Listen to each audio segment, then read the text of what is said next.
Aqui é a Vitória Mineblocks e o vídeo de hoje não é nem um pouco feliz, tá? Infelizmente.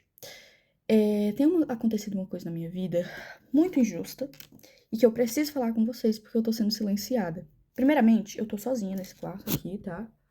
Ó, tô sozinha. O que que tá acontecendo? O meu pai veio pra justiça e começou a dizer que minha mãe está me maltratando, que ela tá me fazendo cárcere privado, fazendo um monte de coisa, que é crime, né, óbvio. E estão do lado dele, os órgãos públicos. Ministério Público, Conselho Tutelar, inclusive. Eu tô quase indo para um abrigo por conta de denúncias falsas do meu pai.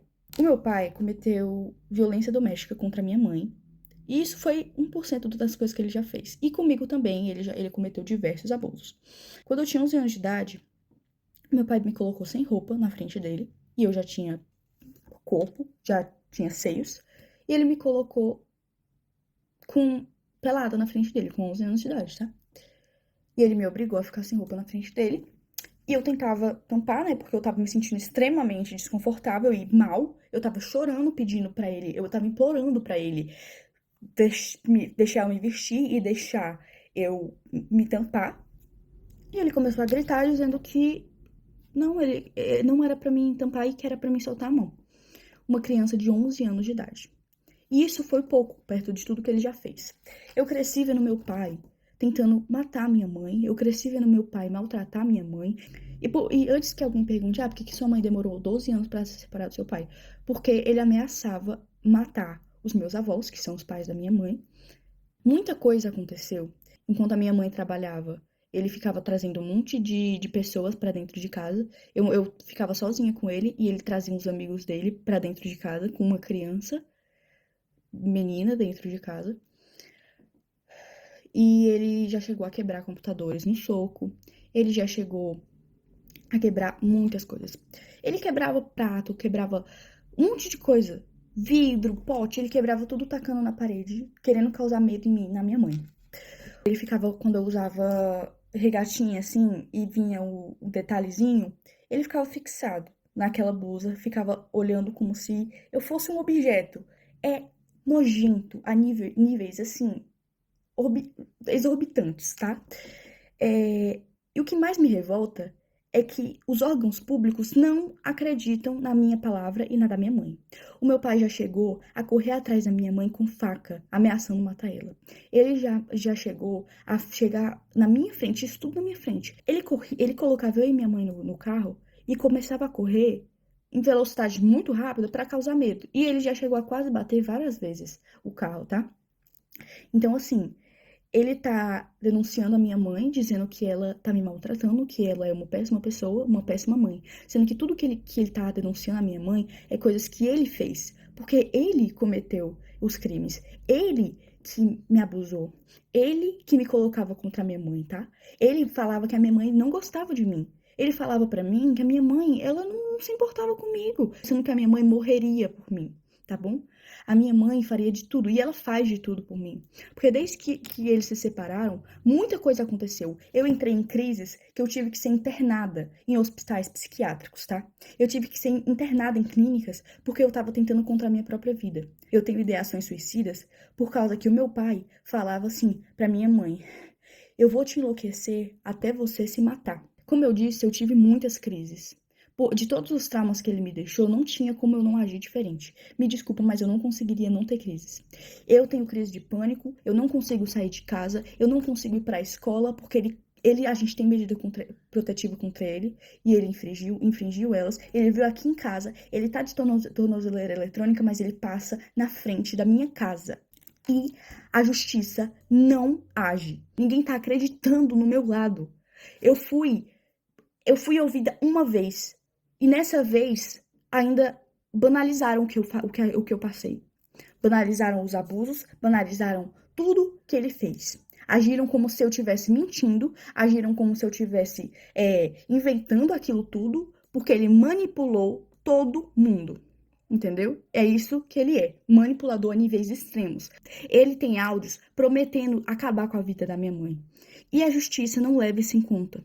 Eu tive crises de ficar completamente fora de mim. Eu completamente assim, em pânico. E mesmo assim, não acreditam no meu lado da história. Porque dizem que, você não tem provas de que ele abusou você. Então todos os traumas não são provas. Porque a gente, enquanto estava sendo abusado, o que a gente ia fazer? A gente ia pegar um celular e começar a gravar pra ele matar a gente na mesma hora? Eu acho que ninguém tá entendendo aqui da justiça daqui da minha cidade, que eu moro em Tianguá, Ceará. E eu quero denunciar o Conselho Tutelar. Porque ninguém tá dando voz às vítimas de verdade, estão dando voz ao abusador. Entendeu? Porque o Conselho Tutelar dá informação pra ele, porque ele já foi motorista do Conselho Tutelar aqui de Tinguá. E ele tem essas amizades. E falam pra ele as coisas do processo que ele não poderia saber. Ele foi na minha escola, mesmo tendo medida protetiva. A minha mãe tenta ao máximo não falar como tá o processo, porque isso já me deu diversas crises. Um oficial de justiça veio na minha casa porque ele pediu pra tirarem a medida protetiva. Por que ele quer que a gente tire a medida protetiva? Porque ele quer ficar passando aqui, mesmo com tornozeleira eletrônica, ele continua passando aqui na frente. Ele quer fazer medo, ele quer torturar, porque ele ama isso. Ele ama torturar. Eu conheço o meu pai. Ele não é quem ele aparenta ser. Ele é manipulador. Então, assim, antes que pensem mas é porque ele tem algumas fotos de quando eu era pequena, ele tem alguns áudios de quando eu era pequena e quando a minha mãe ainda estava casada com ele, né?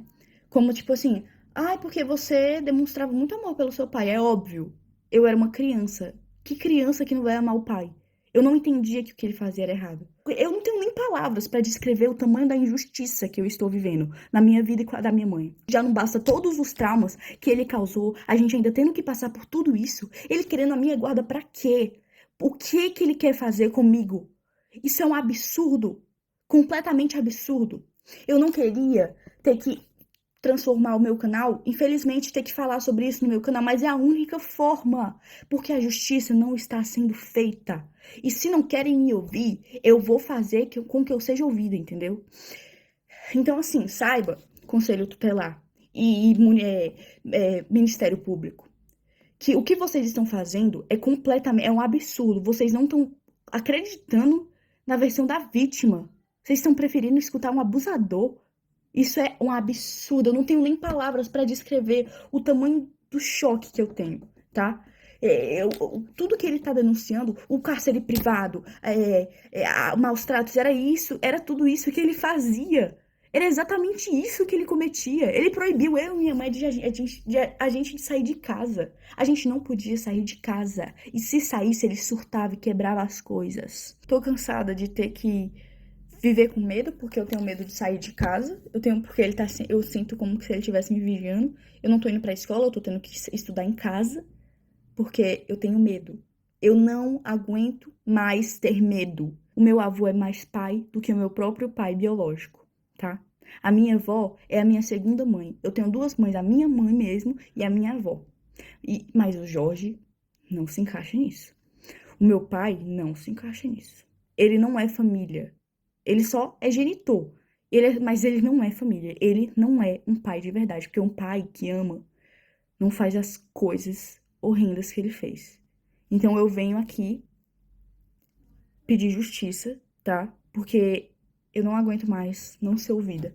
E eu quero pedir perdão se isso causou gatilho pra alguém, mas é o que tá acontecendo. Eu não posso esconder mais isso. Porque vocês me acompanharam desde que eu tinha 8 anos, então vocês merecem saber.